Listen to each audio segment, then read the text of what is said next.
Hello दोस्तों, कैसे हैं आप लोग। मैं अमित आनंद मिश्रा अपने channel physical science by am में आप लोगों का स्वागत करता हूं। हम लोग कर रहे हैं यूनिट 2 क्लास 11 फिजिक्स एनसीईआरटी का, जिसमें हमने प्रीवियस क्लास में त्वरण पढ़ा था, तात्कालिक त्वरण पढ़ा था। आज हम लोग एक समान त्वरण से गतिशील वस्तु का शुद्ध गतिकी समीकरण पढ़ेंगे। तो एक समान त्वरण से गतिशील वस्तु का जो शुद्ध गतिकी समीकरण है, जैसे मान लेते हैं कि माना कोई वस्तु यहां से t बराबर 0 समय में u दूरी तय करती है, विस्थापित हो जाती है, और बाद में इसका समय जो है, ये जो है इसका वेग बदल के क्या हो जाता है, v हो जाता है, और समय हो जाता है t। और ये जो विस्थापित होती है, मान लेते हैं s दूरी क्या होती है, विस्थापित हो जाती है। तो इस संदर्भ में तीन समीकरण दिए गए हैं शुद्ध गतिकी के। v बराबर u प्लस एटी, दूसरा है s बराबर ut plus half at square, और तीसरा है v square is equal to u square plus 2as। आज इन्हीं तीनों समीकरणों का हम लोग डेरिवेशन करने वाले हैं। तो मान लेते हैं कि माना कोई वस्तु, इसको मैं लिख भी लेता हूं, माना कोई वस्तु एक समान त्वरण से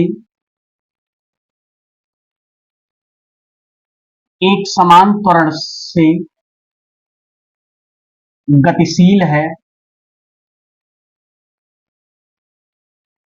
एक समान त्वरण से गतिशील है, जिसका उसका प्रारंभिक वेग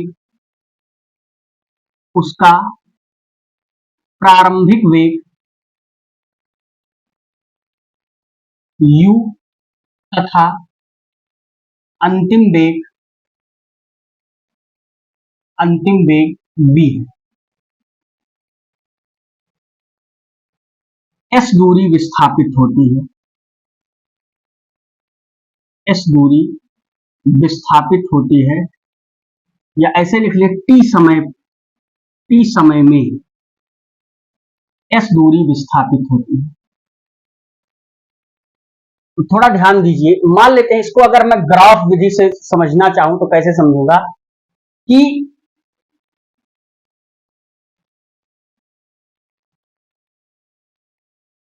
मान लेते हैं ये x एक्सिस है, ये क्या है, y एक्सिस है।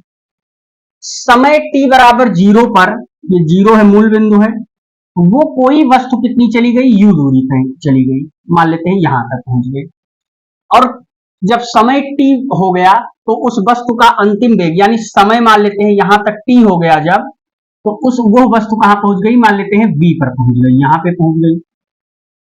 तो अगर हम इसके समांतर, ये समय कितना हो गया, t हो गया, तो इसके समांतर अगर हम खींचे ये,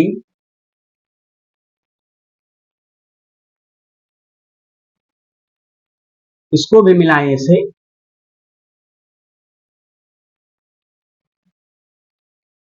तो ये जो इतनी जो दूरी है, यहां से यहां तक की दूरी, ये कितनी है, u है। और इसको कुछ नाम दे देते हैं, मान लेते हैं ये पॉइंट है b, ये पॉइंट है c, ये पॉइंट है d, और ये o है। तो यहां से यहां तक की दूरी u है, यहां से यहां तक की जो दूरी है, पूरी दूरी यहां से यहां तक की क्या है, ये दूरी कितनी है, v है। तो इधर भी वही दूरी हो जाएगी, यहां से यहां तक की दूरी कितनी हो जाएगी, u जो उसका प्रारंभिक वेग है, और इतनी दूरी कितनी हो जाएगी, v हो जाएगी। अब ध्यान दीजिए कि हमको सबसे पहले गति का प्रथम समीकरण सिद्ध करना है, v बराबर u प्लस एटी।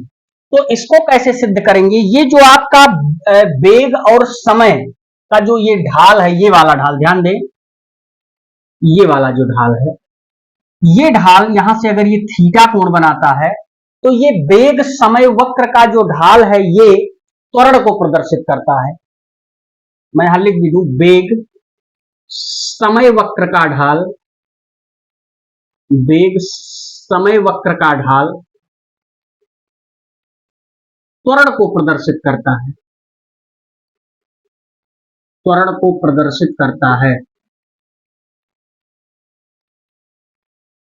अब ध्यान दीजिए, त्वरण ए बराबर क्या हो जाएगा, हो जाएगा इस वेग समय वक्र का ढाल, तो ये tan थीटा के बराबर हो जाएगा। क्यों हो जाएगा, क्योंकि इस दूरी और इस दूरी का हम आकलन कर रहे हैं, तो ये कितना है tan थीटा बराबर, इस कोण त्रिभुज में देखें BC, इसमें ये 90 अंश है, तो tan थीटा बराबर क्या हो जाएगा, लंब बटे आधार। आधार कितना है, इसको भी कुछ हम नाम दे देते हैं, इसको मान लेते हैं A पॉइंट है, इस पॉइंट को भी नाम देते हैं, तो हो जाएगा कितना AC। अच्छा, मान रख दें सबका, तो BC का मान कितना है।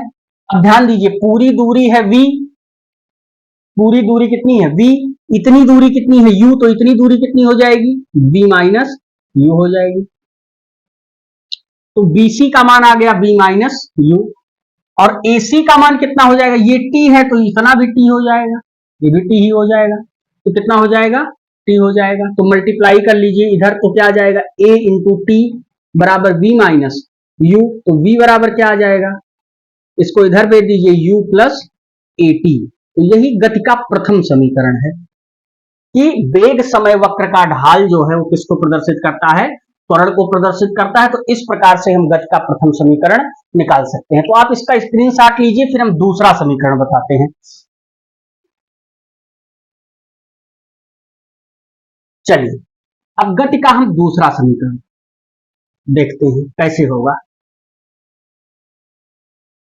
गति का दूसरा समीकरण, तो देखिए गति का जो द्वितीय समीकरण है, सेकंड समीकरण, s बराबर ut plus half at square, तो वो चली गई दूरी को प्रदर्शित करता है। किसकी, चली गई दूरी, चली गई दूरी, वो कितना है s है। अच्छा, चली गई दूरी किसके बराबर होगी, देखिए चली गई जो दूरी है वो OABD, ध्यान दीजिए OABD के क्षेत्रफल के बराबर होगी। और वो क्षेत्रफल तो हम ऐसे लिख सकते हैं, चली गई दूरी बराबर हो जाएगा OABD का क्षेत्रफल। अच्छा, इस क्षेत्रफल के क्राइटेरिया में कितनी चीजें आ रही है, एक तो त्रिभुज आ रहा है, क्या आ रहा है, एक त्रिभुज आता है, कौन कौन सा त्रिभुज है, ACB, ACB का क्षेत्रफल, प्लस और क्या आ रहा है, एक आयत आ रहा है AC, क्योंकि इसकी आमने सामने की भुजा समान है, तो ACDO, ACDO का क्षेत्रफल। अब आप जानते हैं त्रिभुज का क्षेत्रफल क्या होता है, 1/2 आधार गुणे ऊंचाई। तो आप इस त्रिभुज वाले का ले रहे हैं सबसे पहले, तो आधार कितना है AC है, ऊंचाई कितनी है BC है, प्लस आयत का क्षेत्रफल लंबाई गुणे चौड़ाई, तो लंबाई कितनी इसकी है CD, और चौड़ाई कितनी है AC, या OD मान लीजिए OD। अब मान रख देते हैं सबका, तो कितना आ जाएगा 1/2, x का मान निकाल रहे हैं, 1/2 AC का मान कितना है T है, BC का मान कितना है B माइनस U है, और प्लस CD का मान कितना है, C से लेकर D तक की दूरी U है, और OD का मान कितना है T। तो ये आपका आ गया। अब जरा यहां देखिए, अभी हमने निकाला है B बराबर U प्लस AT, तो इसको इधर बुला लीजिए, तो B माइनस U बराबर क्या आ जाएगा A इंटू T आ जाएगा। तो B माइनस U की जगह पर हम क्या रख देंगे AT रख देंगे, तो S बराबर क्या आ जाएगा 1/2 T इंटू क्या हो जाएगा A इंटू T, इसकी जगह पर प्लस UT हो जाएगा। तो क्या आ जाएगा S बराबर, इसको पहले लिख लीजिए UT प्लस 1/2, इसका गुणा कर देंगे तो क्या आ जाएगा AT स्क्वायर। तो यही गति का द्वितीय समीकरण है, S बराबर UT plus half AT square. तो आप इसका भी स्क्रीनशॉट ले लीजिए, फिर तीसरा समीकरण बता देते हैं। चलिए, तीसरा भी समीकरण देख लीजिए, बहुत ही आसान है। गति का तृतीय समीकरण यहीं पे देख लेते हैं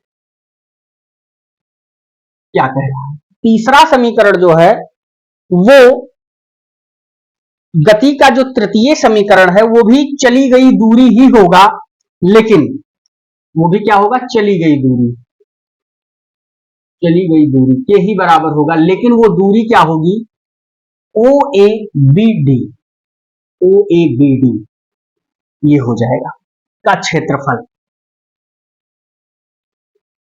और एक प्रकार से अगर आप देखें तो ये एक समलंब ट्रेपीजियम बना रहा है, समलंब का क्षेत्रफल, तो ये बराबर किसका हो जाएगा, समलंब चतुर्भुज का क्षेत्रफल, समलंब चतुर्भुज का क्षेत्रफल।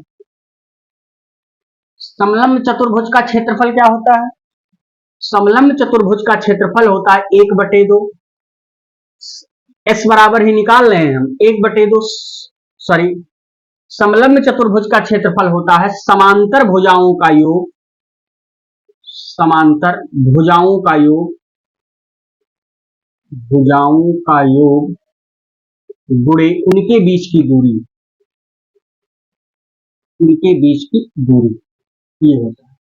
तो समांतर भुजाओं का योग क्या हो जाएगा, समांतर भुजाएं कितनी कितनी है, u प्लस बी है भाई, समांतर भुजाएं कितनी है, u प्लस बी, और उनके बीच की दूरी कितनी कितनी है, वो तो t है ना, अगर उनके बीच की दूरी t ही है। तो अब आप देखिए, हम चूंकि जानते हैं b बराबर u प्लस ए टी, तो इसको इधर ले आइए, तो b माइनस यू बराबर क्या आ जाएगा, ए टी, तो t बराबर क्या लिख सकते हैं, b माइनस यू बाई ए, यही t की जगह पर रख दीजिए, तो क्या मिलेगा, ध्यान दीजिए, मिल जाएगा s बराबर u प्लस v, और जब रख देंगे t का मान तो कितना रखेंगे, v माइनस यू बाई ए, ये हो जाएगा। अब जरा ध्यान दीजिए कि समलंब चतुर्भुज, हाँ यहाँ 1/2 होता है, समलंब का 1/2 गुणे समांतर भुजाओं का योग गुणे उनके बीच, को याद रखना फार्मूला, तो ये 1/2 यहाँ गुणा रहेगा, तो 1/2 का भी हम यहाँ गुणा कर लेते हैं, s इजिकल टू 1/2, अब इसका मल्टीप्लाई a का इधर कर देंगे तो क्या आ जाएगा, 2as बन जाएगा, और देखिए लिखा है a प्लस बी और a माइनस बी, तो क्या हो जाएगा, v square minus u square हो जाएगा। तो इसको इधर भेज दीजिए, तो v स्क्वायर बराबर क्या हो जाएगा, इसको इधर आएंगे तो u स्क्वायर प्लस 2as, तो गति का ये तृतीय समीकरण है, v स्क्वायर बराबर u स्क्वायर प्लस 2as। तो ये समलंब चतुर्भुज का क्षेत्रफल क्या होता है, 1/2 समांतर भुजाओं का योग गुणे उनके बीच की दूरी। तो इस प्रकार से एक समान त्वरण से गतिशील वस्तु का शुद्ध गति की समीकरण हम समझ सकते हैं। अब आप इसका स्क्रीनशॉट लीजिए, फिर हम अगली हेडिंग लेते हैं।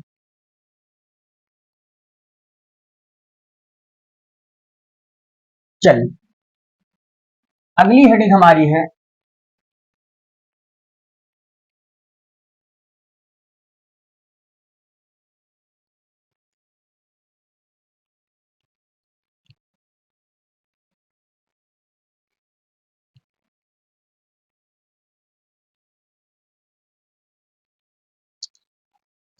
अदिश व सदिश राशियां, अदिश एवं सदिश राशियां,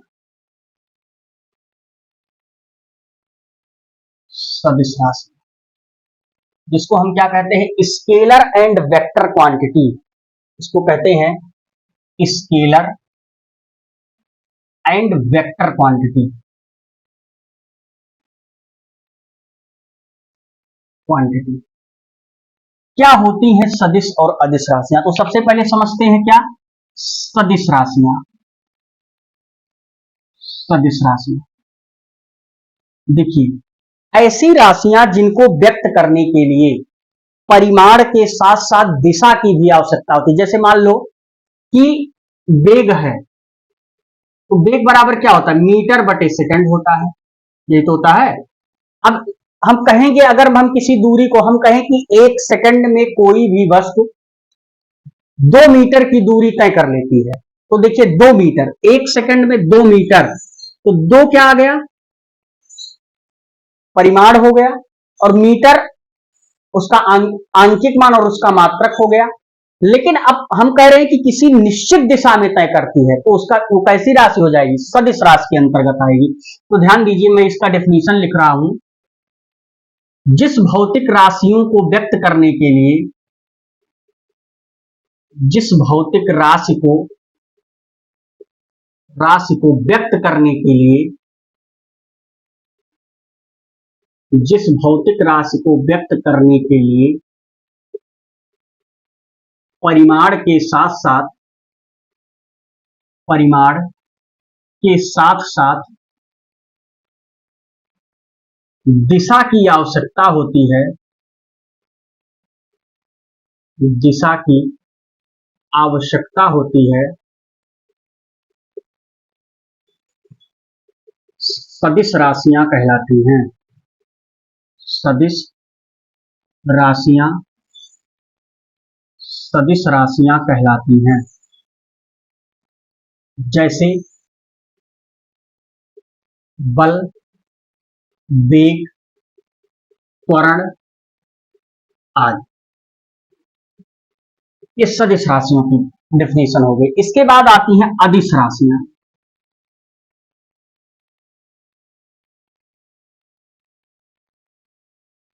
तो इनकी भी डेफिनेशन लिख लेते हैं। जिस भौतिक राशि को व्यक्त करने के लिए, जिस भौतिक राशि को जिस भौतिक राशि को व्यक्त करने के लिए, भौतिक राशि को व्यक्त करने के लिए केवल परिमाण की आवश्यकता होती है,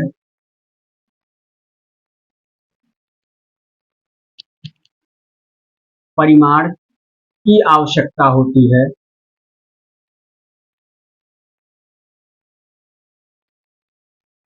दिशा की नहीं, दिशा की नहीं। अदिश राशियां कहलाती हैं, अदिश राशियां कहलाती हैं।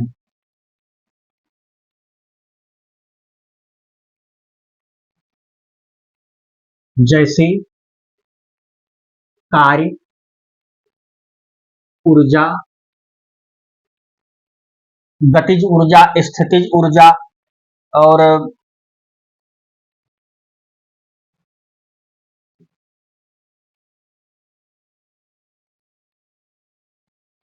दूरी भी इसी के अंतर्गत है, दूरी है, चाल है आदि। तो ये सदिश और अदिश राशियां होंगी। इसके बाद एक राशि आती है जिसको कहते हैं प्रदिश राशियां, जिसको टेंसर क्वांटिटी कहते हैं, प्रदिश राशियां। इसको हम कहते हैं टेंसर, टेंसर क्वांटिटी। ये आप आगे चल के बीएससी में मैथमेटिक्स के अंतिम जो है सेमेस्टर में एक मैथ की किताब पढ़ेंगे, टेंसर एनालिसिस, उसमें भी ये यूज होगा। तो वह राशियां, वह भौतिक राशियां जो, ऐसे लिख सकते हैं, वह भौतिक राशियां जो ना तो सदिश होती हैं, सदिश होती हैं, ना तो उनके लिए परिमाण की जरूरत है, ना दिशा की, और ना ही अदिश होती हैं, अदिश होती हैं, प्रदिश राशियां कहलाती हैं, प्रदिश राशियां कहलाती हैं। जैसे वैद्युतशीलता, वैद्युतशीलता, चुंबकनशीलता, प्रतिबल, जड़त्वाघूर्ण आदि। ये सब किसके अंतर्गत आ गई? प्रदिश राशियों के अंतर्गत आ गई। तो आज हम लोगों ने समझा सदिश राशियां, अदिश राशियां और प्रदिश राशियां क्या होती हैं। मैंने आपको डेफिनेशन लिखा भी दिया। अब आप इसका स्क्रीनशॉट लीजिए, फिर हम अगली हेडिंग लेते हैं। चलिए,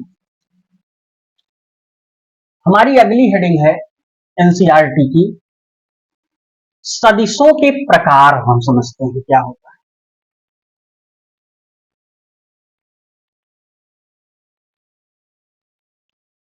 सदिश के प्रकार, सदिश के प्रकार, इंग्लिश लिखेंगे टाइप्स ऑफ वेक्टर। सदिश के प्रकार में लिखेंगे टाइप्स ऑफ वेक्टर। देखिए वेक्टर कई प्रकार के होते हैं। पहला हम लिखते हैं ध्रुवीय सदिश। ध्रुवीय सदिश इसको कहते हैं पोलर वेक्टर। पोलर वेक्टर, ध्रुवीय सदिश। ये सदिश क्या होता है? जिस भौतिक राशि की दिशा उसके कण की ही दिशा में ली जाती है, ऐसे सदिश को ध्रुवीय सदिश कहते हैं। जैसे विस्थापन हुआ, वेग हो गया, तो ऐसे लिख सकते हैं कि जिस भौतिक राशि की दिशा, जिस भौतिक राशि की दिशा, जिस भौतिक राशि की दिशा कण की ही दिशा में ली जाए, कण के ही दिशा में ली जाए, दिशा में ली जाए, ध्रुवीय सदिश कहलाता है। ध्रुवीय सदिश कहलाता है।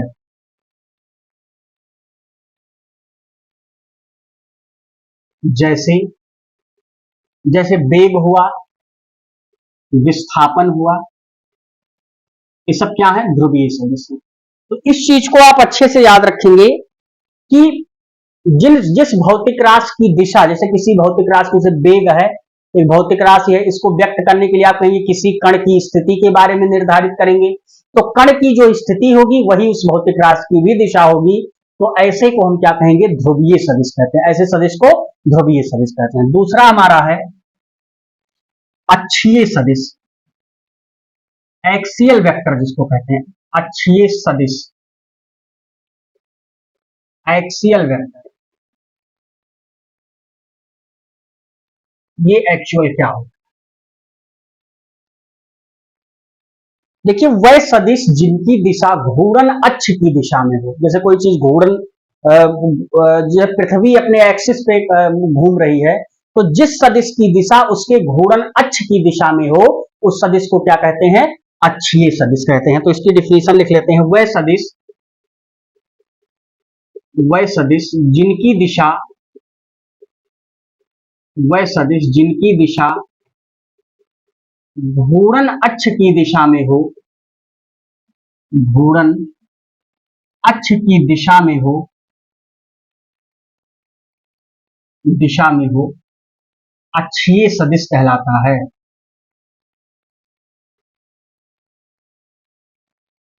अक्षीय सदिश कहलाता है। वह सदिश जिनकी दिशा घूर्णन अक्ष की दिशा में, जैसे कोणीय संवेग आ जाता हमारा, कोणीय संवेग। अभी आगे इसको बहुत अच्छे से और समझाएंगे, आप डेफिनेशन केवल समझते चलिए। वह सदिश जिनकी दिशा घूर्णन अक्ष की दिशा में हो, वह सदिश क्या कहलाते हैं? अक्षीय सदिश। जैसे हमारा क्या आ गया? कोणीय संवेग आ गया। अब हम अगला हेडिंग समझ लेते हैं कि सदिशों का ग्राफीय निरूपण। अगला हेडिंग डाल देते हैं, सदिशों का ग्राफीय निरूपण कैसे करते हैं? ग्राफीय निरूपण, representation of, graphical representation of vector लिख भी सकते हैं हम। Graphical, graphical representation, representation of vector.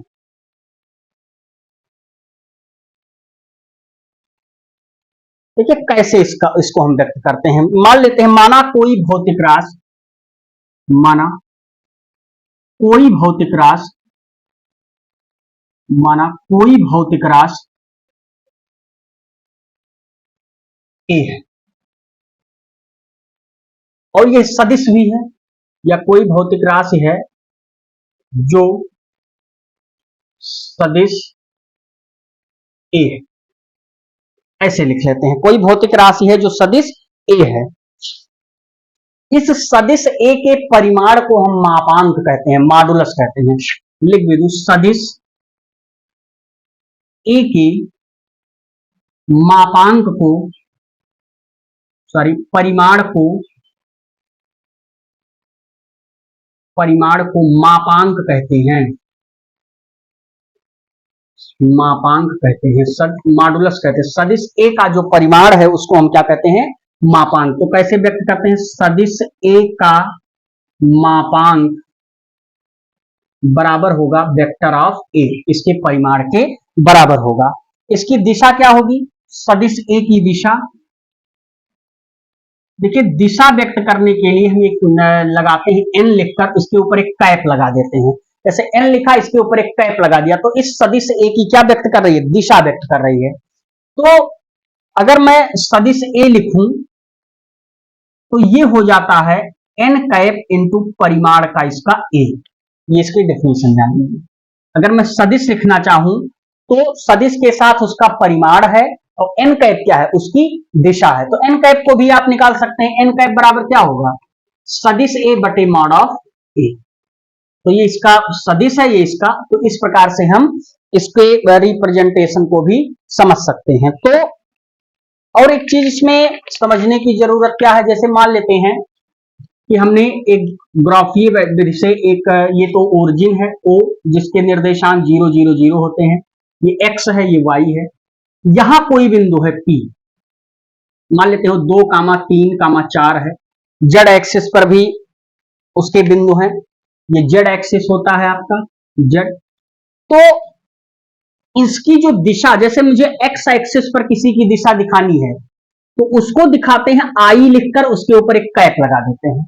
ये आई कैप क्या करेगी? एक्स एक्सिस में अगर कोई पार्टिकल चल रहा है तो उसकी दिशा को दिखाएगी। अगर वाई एक्सिस में तो अब इसकी दिशा, अब जैसे मान लो कि हमें अभी समझ लीजिए, जैसे वाई एक्सिस पर जो है उसको किससे दिखाएंगे? जे कैप से। वाई एक्सिस पे कोई चीज, और जेड एक्सिस पर के कैप से। तो अब जैसे मुझे ये पी का वो लिखना हो तो कैसे लिखेंगे? पी बराबर, अब देखिए पहला लिखेंगे परिमाण और दिशा दोनों डालना है तो 2 इंटू आई कैप, 2 इंटू आई कैप प्लस क्या लिखेंगे? 3 इंटू जे कैप, ये इसका इस सदिश का परिमाण हो जाएगा। तो क्या लिखेंगे? 3 इंटू जे कैप और प्लस इसको कैसे लिखेंगे? 4 इंटू के कैप। तो ये तो सदिश लिखो था। अब इसका परिमाण चाहिए तो क्या आएगा? सदिश पी का परिमाण तो लिखते हैं अंडर रूट इस 2 का वर्ग प्लस 3 का वर्ग प्लस 4 का वर्ग। तो कितना आ जाएगा? 2 दूनी 4, 3 12 यानी √29 आ जाएगा। कितना आ जाएगा? √29। तो इस प्रकार से हम सदिश का ग्राफीय निरूपण भी समझ सकते हैं कि किस प्रकार से। अब देखिए यहां समझने की बात है, एक्स एक्सिस में अगर कोई पार्टिकल चल रहा है तो उसका जो यूनिट वेक्टर होगा या दिशा होगी वो क्या होगी? आई कैप। अगर सॉरी वाई एक्सिस में चल रहा है तो उसकी यूनिट वेक्टर क्या होगा? जे कैप। के जेड एक्सिस में चल रहा है तो उसका यूनिट वेक्टर क्या होगा? के कैप। इस प्रकार से हम इसको लिख सकते हैं। तो आप इसका स्क्रीनशॉट लीजिए, फिर हम अगला हेडिंग लेते हैं। चलिए आइए अगला हेडिंग देखते हैं क्या है।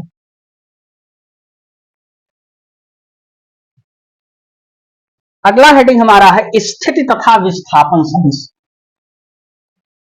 Position and displacement vector. स्थिति तथा विस्थापन सदिश, विस्थापन सदिश इसको कहते हैं पोजीशन। तो सबसे पहले हम समझ लेते हैं स्थिति सदिश, और इसको इंग्लिश में क्या कहते हैं? Position vector. पोजीशन वेक्टर ये क्या होता है? किसी निर्देश तंत्र में, निर्देश तंत्र का मतलब होता है ये, देख लीजिए, ये ऐसा हमने बनाया, एक जाल बना दिया, इसको रेफरेंस फ्रेम कहते हैं, निर्देश तंत्र कहते हैं। इस निर्देश तंत्र में किसी बिंदु की स्थिति, जैसे मान लो कि ये P है और ये x कामा y कामा z है, क्योंकि निरूपण तो यही करता है। तो इस बिंदु की स्थिति कहां है? इस मूल बिंदु से 0 कामा 0 कामा 0, इस मूल बिंदु से इस बिंदु की स्थिति कहां है उसको व्यक्त करना ही हमारा क्या कहलाता है? स्थिति सदिश कहलाता है। तो मान लेते हैं इसकी स्थिति को हम कैसे व्यक्त करते हैं, यहां से इसको r मान लेते हैं सदिश। तो हम लिख सकते हैं निर्देश तंत्र में, निर्देश तंत्र में, निर्देश तंत्र में किसी बिंदु की, किसी बिंदु की स्थिति को व्यक्त करने वाला सदिश, स्थिति को व्यक्त करने वाला सदिश स्थिति सदिश कहलाता है। स्थिति सदिश कहलाता है। ये हो गया। अब जैसे इसकी स्थिति सदिश क्या लिखोगे, मैंने ये कहा था ये आई कैप है, ये जे कैप है, ये एक्स एक्सिस वाई एक्सिस है, ये जेड है, ये के कैप है। तो इसका स्थिति सदिश कैसे लिखोगे, आर, स्थिति तो यही है, आर बराबर क्या लिखोगे, एक्स आई कैप प्लस वाई जे कैप प्लस जेड के कैप। ये इसकी स्थिति सदिश हो गया। इस प्रकार से हम इसकी स्थिति सदिश को लिखते हैं। अब हमारा दूसरा क्या आता है, विस्थापन सदिश। दूसरा हमारा आता है विस्थापन सदिश। विस्थापन सदिश जिसको हम क्या कहते हैं, डिस्प्लेसमेंट वेक्टर। डिस्प्लेसमेंट वेक्टर ये क्या होता है, जैसे मान लीजिए कि इस बिंदु की हम स्थिति व्यक्त कर रहे थे। अब हमने माना था इसको, मान लीजिए x2 y2 z2, और इसको हम मान लेते हैं p2, और एक बिंदु यहां पर भी है p1 जो है x1 y1 z1 ये है। अब इसके इन दोनों के बीच ये r1 मान लेते हैं, ये क्या है r2 है। तो जो विस्थापन सदिश होता है, जैसे मैं r1 लिखना चाहूं तो क्या लिखूंगा, r1 बराबर क्या हो जाएगा, r1 क्या लिखना चाहोगे, x2, या इसको R2 मान लीजिए और इसको R1 मान लीजिए। तो R2 पहले R1 लिखते हैं, तो R1 बराबर क्या लिखोगे, x1 I cap plus y1 j cap plus z1 k cap, ऐसे लिखोगे आप। R2 क्या लिखोगे, x2 I cap plus y2 j cap plus z2 k cap, ऐसे ही तो लिखोगे। तो इसका जो विस्थापन सदिश होता है, विस्थापन क्या होता है, दो बिंदुओं के बीच का अंतर ही तो होता है विस्थापन। तो इन दोनों के बीच का ये जो अंतर आएगा, ये इसको क्या लिखोगे, R2 माइनस R1, यही इसका विस्थापन सदिश कहलाता। तो इसमें हम करके देखें, R2 माइनस R1 तो क्या आ जाएगा, सबसे पहले x1 I cap plus y1 j cap plus z1 k cap, और हमको माइनस करना है x2 I cap plus y2 j cap plus z2 k cap. अब ध्यान दीजिए कि हम जब इसको घटाएंगे तो क्या आ जाएगा, x1 minus x2 I cap plus इसको घटाएंगे तो y1 माइनस y2 क्या आ जाएगा, j कैप, इसको घटाएंगे तो क्या आ जाएगा, z1 minus z2 into k cap. तो ये इसका आ जाएगा क्या, डिस्प्लेसमेंट वेक्टर आ जाएगा। अब हम अगर इसको R2 माइनस R1 को मान लें डेल्टा आर, डेल्टा आर यही दिखाता है कि दोनों के बीच का अंतर है। तो इसको क्या लिख सकते हैं, तो इसको लिख सकते हैं डेल्टा आर बराबर x1 minus x2 i cap plus y1 minus y2 j cap plus z1 minus z2 into k cap, इसको ऐसे लिख सकते हैं। तो अब इसका अगर हम परिणामी निकालना चाहें तो कितना आ जाएगा इसका परिणामी, तो डेल्टा आर का परिणामी देखें तो क्या हो जाएगा, under root x2 minus x1 का whole square plus y2 minus y, sorry गलत लिख दिया हमने, x1 माइनस x2 का whole square plus y1 minus y2 का होल स्क्वायर और प्लस z1 माइनस z2 का होल स्क्वायर। तो ये इसका क्या आ जाएगा, परिणामी आ जाएगा इस प्रकार से।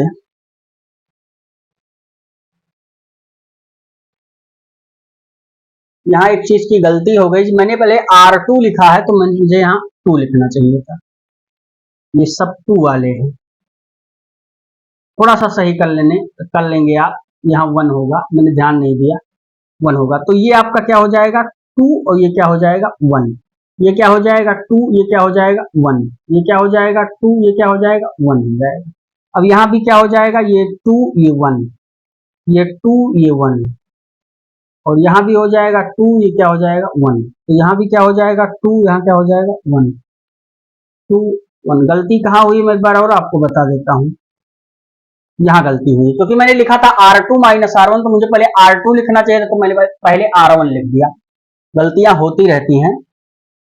तो इस तरीके से हम इसको समझ सकते हैं। तो आज हमने स्थिति तथा विस्थापन सदिश को भी क्लियर किया, जो एनसीईआरटी का इंपॉर्टेंट हेडिंग है। स्क्रीनशॉट लीजिए, फिर अगला हेडिंग लेते हैं। चलिए अगला हेडिंग देखते हैं।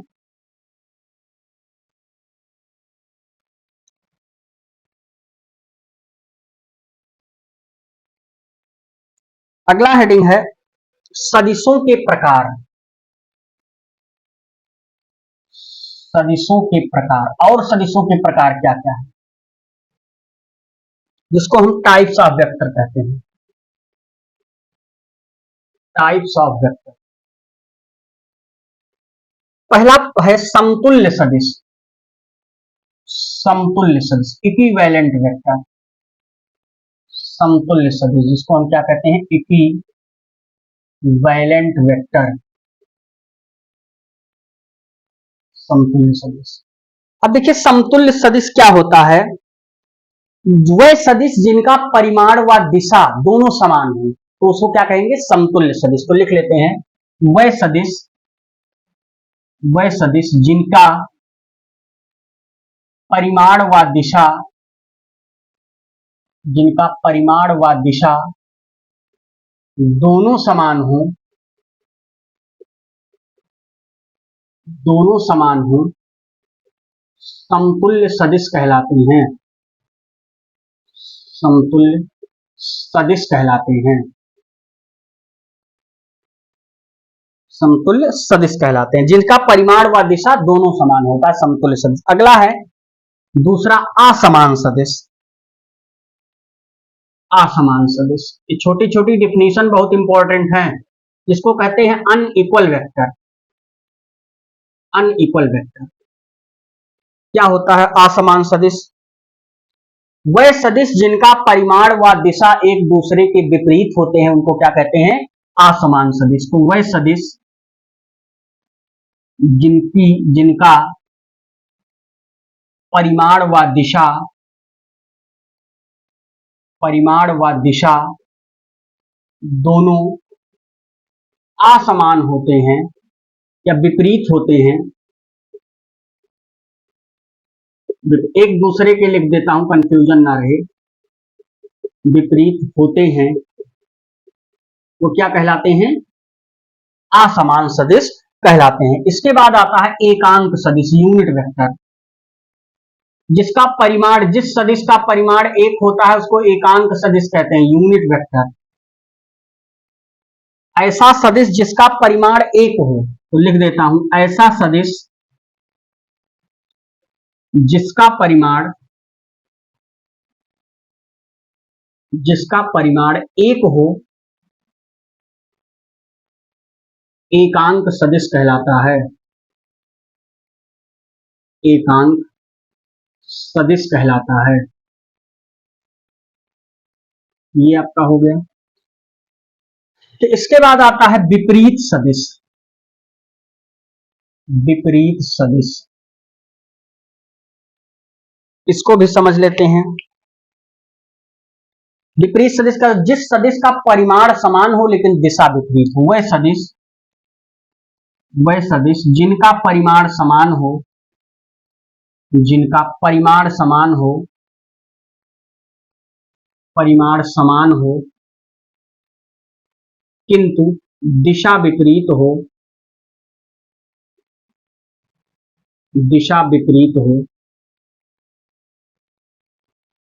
विपरीत सदिश कहलाते हैं। विपरीत सदिश कहलाते हैं, जिसका परिमाण क्या हो, समान हो, दिशा विपरीत हो। जैसे मान लो a बराबर 5 मीटर पूर्व और b बराबर 5 मीटर पश्चिम, तो देखो इनका परिमाण समान है लेकिन दिशाएं क्या हैं, विपरीत हैं। तो ऐसे सदिश को हम क्या कहते हैं, विपरीत सदिश कहते हैं। अगला हमारा सदिश आता है शून्य सदिश, इसको कहते हैं अपोजिट वेक्टर। Opposite vector. इसके बाद आता है शून्य सदिश, जीरो वेक्टर। क्या होता है जीरो वेक्टर, जिसका परिमाण ही शून्य हो। ऐसे एक लाइन में लिख लीजिए, जिसका परिमाण शून्य हो, जिसका परिमाण शून्य, उसे हम क्या कहते हैं, शून्य सदिश कहते हैं। जैसे अब इतनी डिफिनीशंस आपको आनी चाहिए जो बहुत इंपॉर्टेंट है। तो आज हमने काफी पढ़ा, सदिशों के प्रकार को भी पढ़ा, और सदिश और अदिश प्रदिश ये सब क्या होते हैं, इन सब चीजों को पढ़ा, गति के समीकरण को पढ़ा। तो मुझे लगता है आज मैंने जो आपको पढ़ाया है बहुत अच्छे तरीके से समझ में आया होगा। फिर भी कोई कंफ्यूजन है तो कमेंट बॉक्स में कमेंट जरूर करें। तो मिलते हैं फिर किसी नेक्स्ट क्लास में, तब तक के लिए गुड बाय।